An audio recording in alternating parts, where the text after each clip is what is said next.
Good afternoon, guys. Let's talk more about Qigong. Let's see what we got today. Okay, so from Phil, 8606. Hey, Phil. Okay, what do you got? Years ago, I began to meditate, knowing only to try to empty my mind and focus on my breathing. I started to think of all the bad things I've done and ask for forgiveness.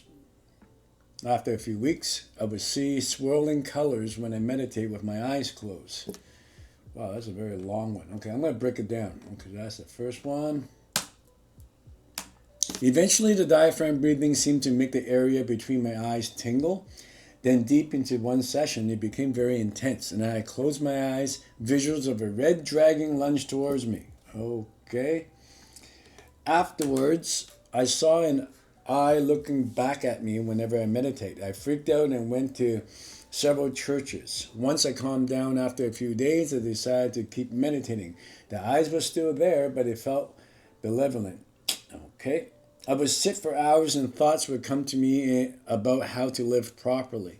When I asked a family friend who was a Buddhist nun, she told me it was extremely dangerous what I was doing and that she knew people who went mad. I stopped and I never see the eye anymore. I rarely describe my experience in full because I worry people will think I'm crazy or superstitious. But I wonder how you view this, Adam, as I may have been playing with fire, but it has a positive effect on my life. Wow, that's a pretty hard one to start with. I thought it was going to be something light. You're not taking it easy on me. What's my view on that? There's so many directions we can take this. Okay, let's go with a couple of them. Let's see if we have time to do two. Okay, so first I'll give you the paradigm of superstitions and craziness and all that stuff from a Buddhist and Taoist point of view. Just a very basic paradigm.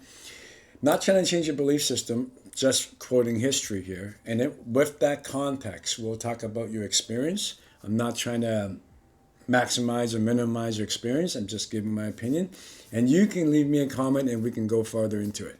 Okay, so rather, if you look at the original Taoism of non-doing, the sitting practices, and I'm generalizing, is you're not doing anything and you're relaxing, opening, letting go, returning, and expanding. Think of it like an ice. The ice is melting back into the ocean. The ice being your mind and your body. You're a form. You're a unique form. Your body's unique. Your mind's unique. And when you first start melting the ice, your body drops off and it disappears. Kind of like when you smoke a lot of marijuana or if you're in deep sleep or if you're in dream state or if you're in a flow tank.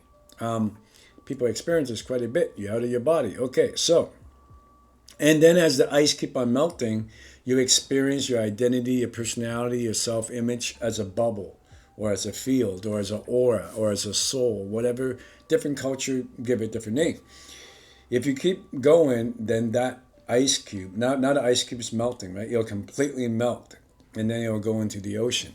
And the ocean being, depend on the culture, Hinduism would call it Brahman, Buddhism would call it emptiness or Buddha nature, Taoism would call it the Tao, the source, the mother, Christian mystics would call it the Godhead, quantum physics would call it the unknown energy, the dark energy, or the 0 point energy. Basically, it's the stuff behind matter, the energy behind matter. So the ice cube form has melted back into the ocean. So, in between that, so you got ice, hard, right? Matter, right? And then you got the ocean, energy, right? Nothingness, emptiness. Okay. Ice cube, ocean, ice cube, ocean. In between, there's a half melted ice. Not purely melted yet. That's what you call the spiritual realm. So the hard ice cube would be me, this table, this computer. Pure ocean, we'll call it Buddha nature, emptiness, or in quantum physics, dark energy, 0 point energy, pure nothingness, or pure energy. Okay. In between the ice cube, hard, and the nothingness of the ocean is the half melted ice cube. That's spirituality, or spiritual beings, or ghosts, or angels, or gods, or deities. So that's how Taoism views it. It's like, here's man, animals, plants, mountains, rivers. Here's the gods, the devils, the demons, whatever. And then here's the Tao. So ice cube, half melted ice cube, pure ocean. Buddhism has the same view. Christianity doesn't. It has man, God. We're done. But if you're a Christian mystic, not people that read about it, not people just believing in it, but actual people with direct experience, like the famous Christian mystic Meister Eckhart, he will say man, God, Godhead, pure nothingness. Pure nothingness, the Godhead, gave birth to God. When he said that, the church almost executed him, right? They say blasphemy. Teresa Evlia of the Cross, St. John of the Cross, many Christian mystics has experienced this and talked about it. All of them was put in prison, but most of them, and a lot of them got executed. So be careful what you say when you experience something back in the day. Taoism and Buddhism is no different. They almost all got killed and tortured during the Communist Revolution by the Communist government. So, this idea, whether you believe it or not, doesn't matter because it's a paradigm. If you don't believe in it, you can use it as a metaphor. Here's ice, here's half-melted ice, here's the pure ocean. If you believe in it, then you're religious. But in both cases, there's no direct experience. It's intellectuality and therefore completely useless. There's no experience. It's like reading a menu but never tasting the food. It doesn't matter if you believe. It's like you read a menu about chicken and you go, this chicken, I believe it's going to taste good after I read the description in the menu. This guy's an idiot because he never eat it yet. He's believing in it.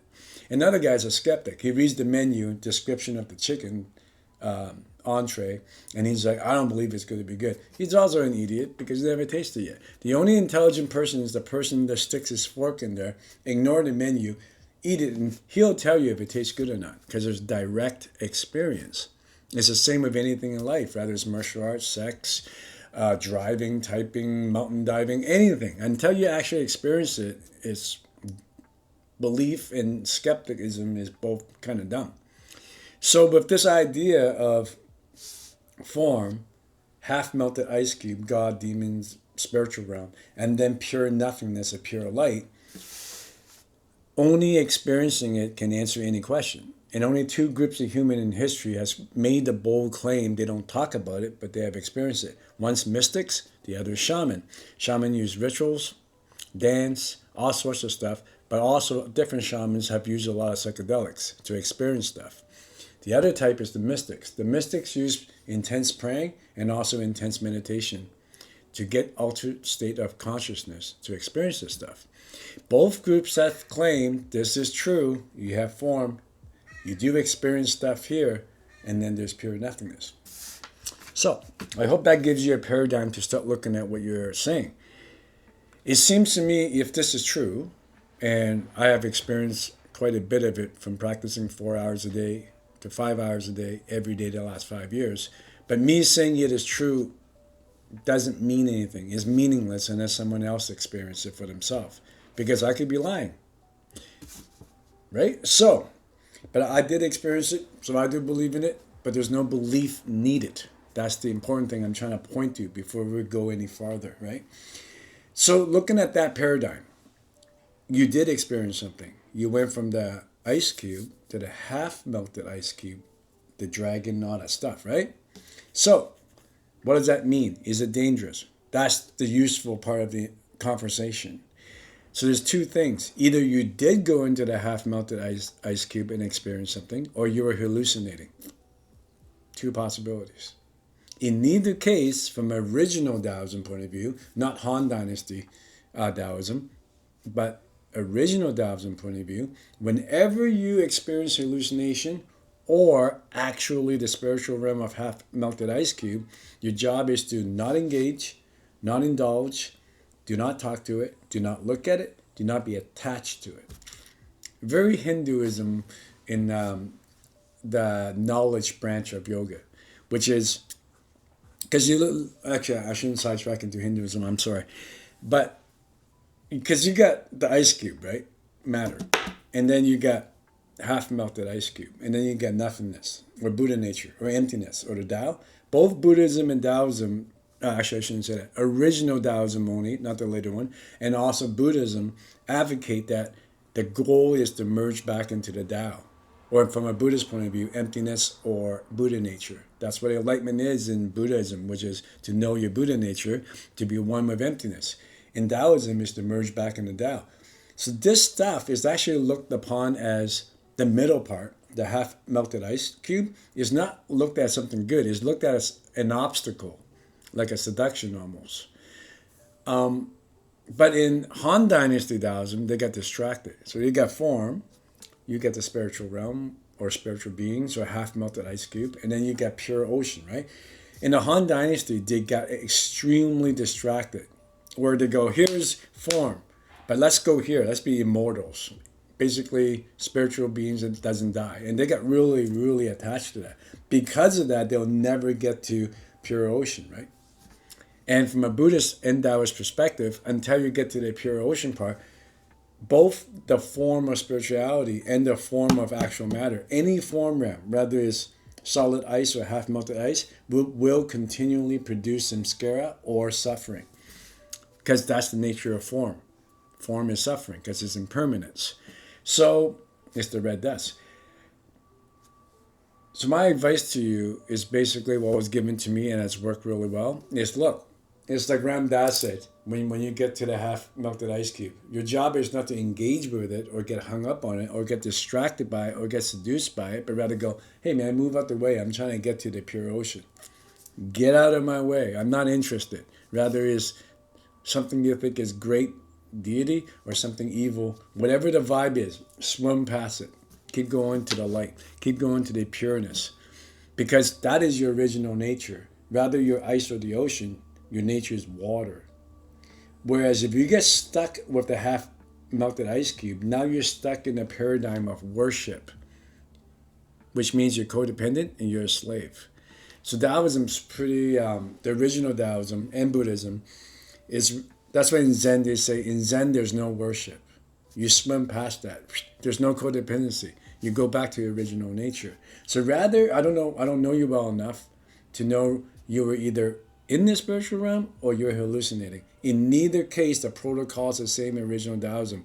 Do not get attached to it. No clinging, no attachment. Swim past it, go back to the purity of the ocean, return back.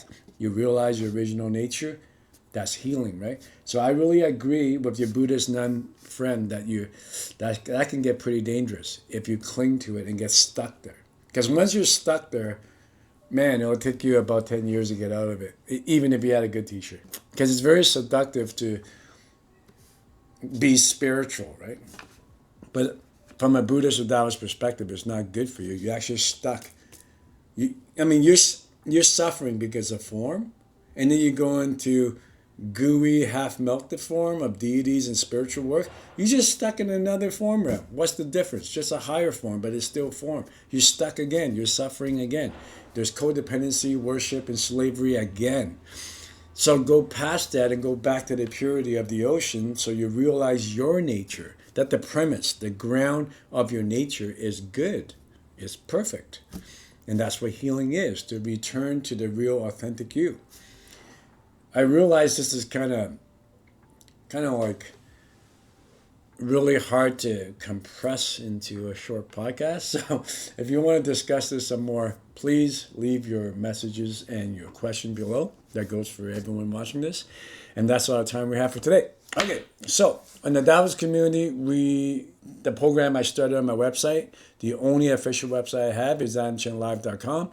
Please read the description below for all the features of the program if you're interested in training with us. We work on everything that we talk about in every single podcast. All right, guys. See you next time.